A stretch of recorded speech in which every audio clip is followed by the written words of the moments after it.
guys? Two guys, one car, coming back at you with a review. Finally trying to get back into it. You know, now that this COVID thing is starting to settle down here in New York, here we are, another vehicle that Dylan owns. I don't know, I lost count. This is like number 17 for me, probably. Yeah. The Civic ended up getting sold to a close family friend who needed a car. This was inherited from my grandfather, who unfortunately passed away a few months back. 2008 Toyota Tacoma, the base of the base models, two-wheel drive, 4-cylinder, automatic. Yeah, I mean, he had it since brand new. My grandfather bought this in Florida back in 08, and had it ever since. Dealer maintained until the warranty was up. And it's just a great little work truck. That's exactly what he used it for, and that's exactly what I'm using it for now. I got the cap back on. He had a you know, tonneau cover, the leather one that comes across and sits level. This cap he had on it before, it was sitting in storage. I cleaned it up and put it back on just because it's more ideal for the type of work I do. I can put ladders on top if I have to. As you can see now, it's jam-packed with equipment that I had to pick up from a few different jobs. Doing a little power washing yesterday. Unfortunately, the glass blasted out of these two windows here and over there. Not really sure how that happened, but they were all spider webbed when I picked the cap up. So, you know, just storage, whatever, weather. I mean, you know, this is a pretty simple review we're going to get into here. Not a whole lot to talk about. There isn't, but there is at the same time. Well, because yeah, you know, like, because of the Toyota Tacomas having 18 different combinations, different trim levels you could get. Like I said, this is like the base model. I mean, the windows are manual. The locks are manual. There's nothing automatic on this car besides the transmission. Open that up for me. Got a little bench seat up in the front. Very basic CD player. Yeah. Does have a CD player. Yeah. And you got a little bit of storage, kind of more than you would think, actually. So you got some tools back there. Nice radio we'll be putting in her.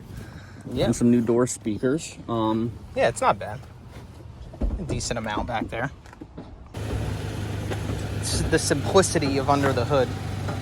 Once you get the hood open. Yeah. It's a little stuff. It's a little piping hot on this. Variable valve timing. It's got VTEC. But you got a lot of room to work in there, man. Yeah, plenty of room. Wow. That's a simple 4-cylinder. You know? Yeah.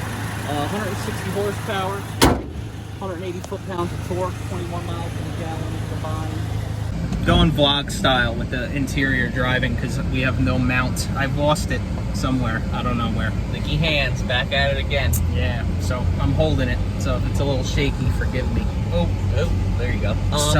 Yeah.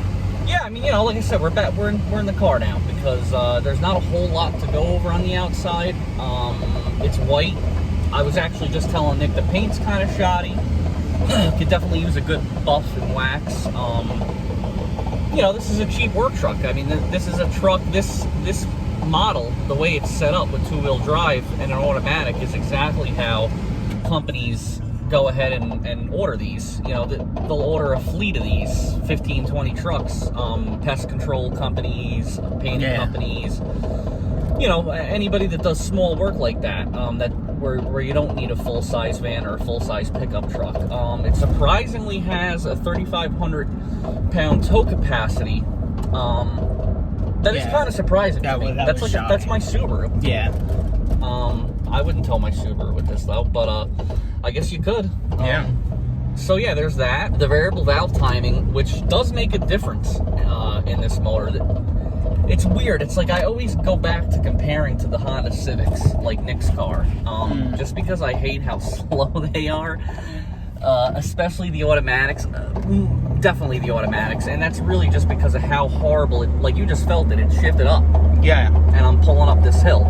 I'm not, you know, the Honda would be like, like freaking constantly mine's down. Constantly like that. Constantly. And this doesn't do that. I mean, you'll be doing like 50 on the highway and have to go past somebody and step on it a little bit. You know, if you're not flooring it, it'll stay in gear. And it also has something to do with the torque converter, the type of torque converter they have in this. Yeah. Where, it doesn't feel the need to constantly downshift, which is really nice. you know, it puts along fine. It gets out of its own way. It is what it is. It's a 4-cylinder Toyota Tacoma, you know.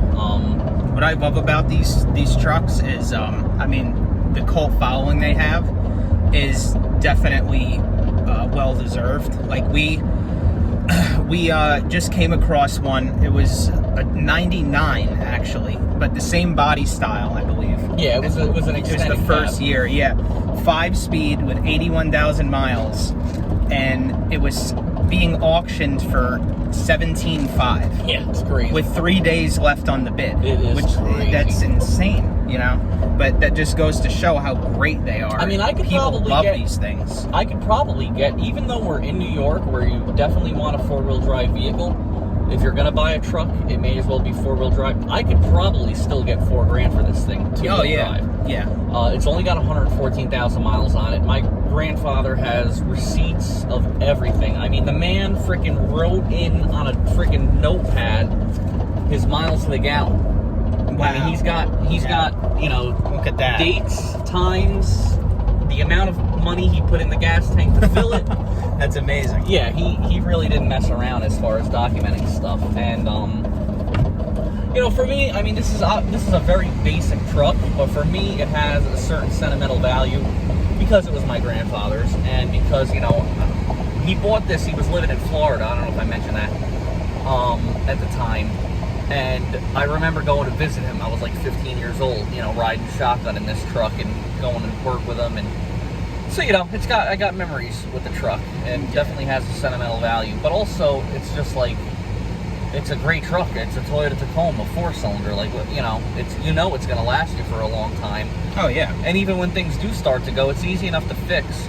There was one major recall on these for part of the subframe was rotting out, like, horribly. Toyota replaced that. So, you know, I forgot when it was. It was after he moved to New York.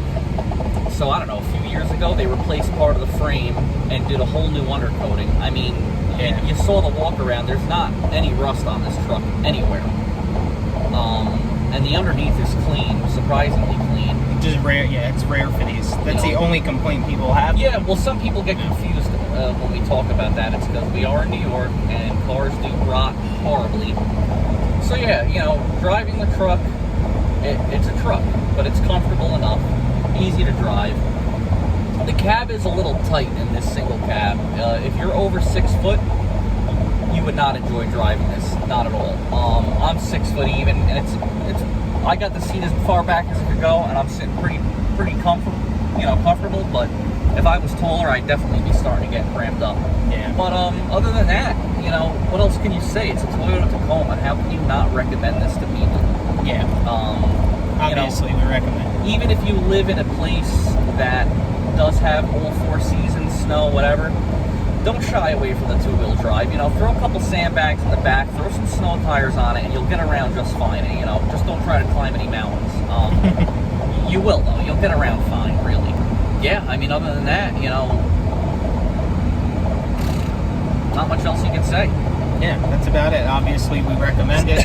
We give a recommendation at the end of every video, a thumbs up or thumbs down. So, obviously, a thumbs up. Obviously. Of course, I'm gonna thumbs up my own whip. Yeah, well, that's true. So, yeah, that's about it from us today.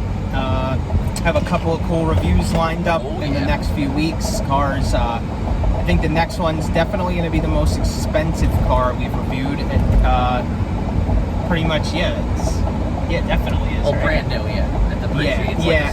Yes. So brand new, it's over 6 figures. At the moment, you could get a Honda CR-V for the same price, but it's a very nice luxury sports car that you're probably going to be surprised to see on the channel. And then we have a couple of really cool cars coming up after that as well. So yeah, that's it for us. Like, share, subscribe, all the good stuff.